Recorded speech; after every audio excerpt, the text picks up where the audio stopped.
ಮುಂದುವರಿಸಲು ಸರ್ಕಾರ ಎಲ್ಲ ರೀತಿಯ ಪ್ರಯತ್ನಗಳನ್ನು ಮಾಡಲಿದೆ ಎಂದು ಸಚಿವ ಈಶ್ವರ್ ಖಂಡ್ರೆ ಹೇಳಿದರು.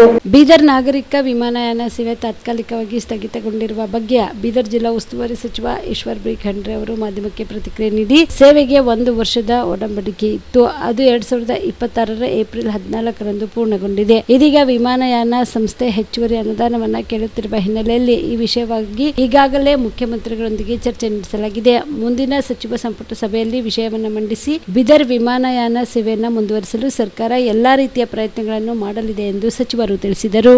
ಏರ್ಪೋರ್ಟ್ ಅಲ್ಲಿ ಸ್ವಲ್ಪ ತೊಂದರೆ ಆಗಿದೆ. ಈಗ 1 ವರ್ಷ ನಾನು ಬಹಳ ಶ್ರಮಪಟ್ಟು ಬೀದರ್ ವಿಮಾನಯಾನ ನಾಗರಿಕ ವಿಮಾನಯಾನ ಪ್ರಾರಂಭ ಮಾಡಿಸಿದ್ದೆ.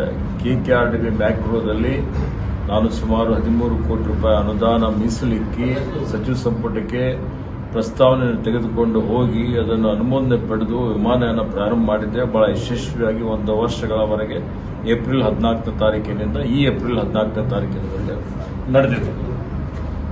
ಹೋದ ವರ್ಷ ಏಪ್ರಿಲ್ 16ನೇ ತಾರೀಕಿಗೆ ಸನ್ಮಾನ್ಯ ಮುಖ್ಯಮಂತ್ರಿಗಳು ಬಂದು ಇದಕ್ಕೆ ಚಾಲನೆಯನ್ನು ಕೊಟ್ಟಿದ್ದರು. ದುರದೃಷ್ಟವಶಾತ್ ಏನಾಗಿದೆ ಅಂದರೆ, ನನಗೆ ಮಾಹಿತಿ ಬಂದ ತಕ್ಷಣ 10 ದಿವಸ ಕೆಳಗಡೆ ಮತ್ತೆ ಒಂದು LOA ಕೊಟ್ಟಿದ್ದೀವಿ, ಲೆಟರ್ ಆಫ್ ಅಕ್ಸೆಪ್ಟೆನ್ಸ್ ಕೊಟ್ಟಿದ್ದೀವಿ.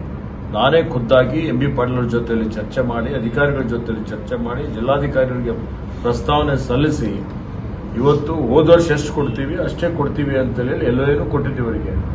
ಅದೆಲ್ಲ ಕೊಟ್ಟರು ನಮ್ಗೆ ಇನ್ನೂ ಜಾಸ್ತಿ ಹಣ ಬೇಕು.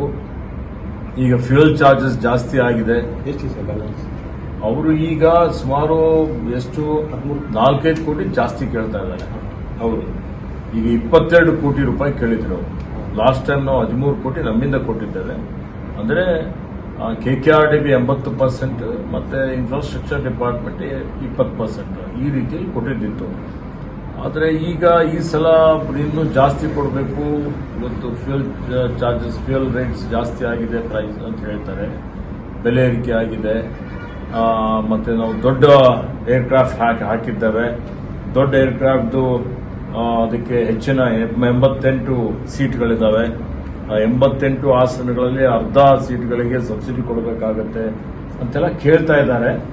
ನಾನು ಈಗಾಗಲೇ ಸನ್ಮಾನ್ಯ ಮುಖ್ಯಮಂತ್ರಿ ಅವರಿಗೆ ಮನವಿ ಮಾಡಿದ್ದೇನೆ, ಮತ್ತೆ ಪ್ರಯತ್ನ ಮಾಡ್ತಾ ಇದ್ದೇನೆ. ಇವತ್ತು ಬೆಳಗ್ಗೆನೂ ಮಾತನಾಡಿದ್ದೇನೆ. ಜಿಲ್ಲಾಧಿಕಾರಿ ಅವರಿಗೆ ಅವ್ರ ಜೊತೆ ನೆಗೋಷಿಯೇಟ್ ಮಾಡಲಿಕ್ಕೆ ಹೇಳಿದ್ದೇನೆ.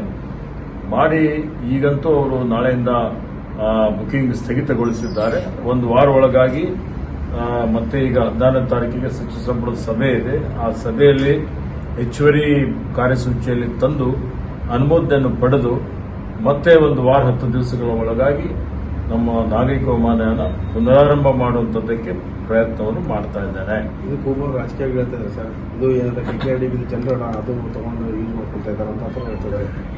ಹಿಂದೆ ಗವರ್ಮೆಂಟ್ ಆಫ್ ಇಂಡಿಯಾ ಕೇಂದ್ರ ಸರ್ಕಾರ ಉಡಾನ್ದಲ್ಲಿ ಏನು ಸಬ್ಸಿಡಿ ಕೊಟ್ಟಿತ್ತು, ರಿಯಾಯಿತಿ ಕೊಟ್ಟಿತ್ತು, ಯಾಕೆ ಬಂದಾಯಿತು? ಅದಕ್ಕೆ ಉತ್ತರ ಕೊಡಬೇಕಲ್ಲ ಇವರು. ಅದು ಯಾರ ಹಣ ಇತ್ತು? ಅದು ತೆರಿಗೆ ಪಾವತಿದಾರ ಹಣ ಇಲ್ಲ, ಇವ್ರ ಮನೆದಿತ್ತ?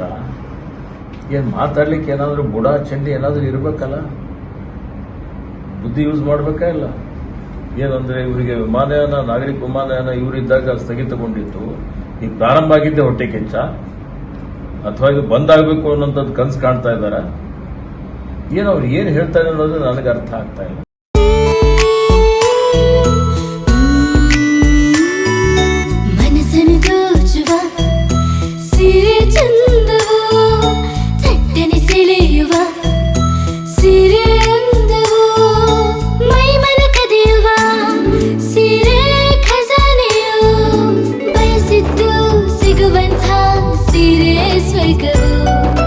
ಮದುವೆಯ ಸಂಭ್ರಮದ ಚಿತ್ತಾರದ ಸೀರೆಗಳು, ಶುಭದ ಕಾರ್ಯದಿ ಬಣ್ಣಗಳ ನರ್ತನ, ವಿಧ ವಿಧ ಸಂಗ್ರಹದಿ ಮನವನ್ನು ಅಪಹರಿಸೋ ವಿಜಯಲಕ್ಷ್ಮಿ ಸಿಲ್ಕ್ಸ್ ಸರಸಾಟಿಯಲ್ಲಿದೆ. Vijayalakshmi silks, Vijayalakshmi silks. ಗುಲ್ಬರ್ಗ ಜಿಲ್ಲೆಯಲ್ಲಿಯೇ ಮಹಿಳೆಯರ ಮತ್ತು ಮಕ್ಕಳ ವಸ್ತ್ರಗಳ ಏಕೈಕ ಅತಿ ದೊಡ್ಡ showroom Vijayalakshmi silks, city centre mall, super market road, Gulbarga.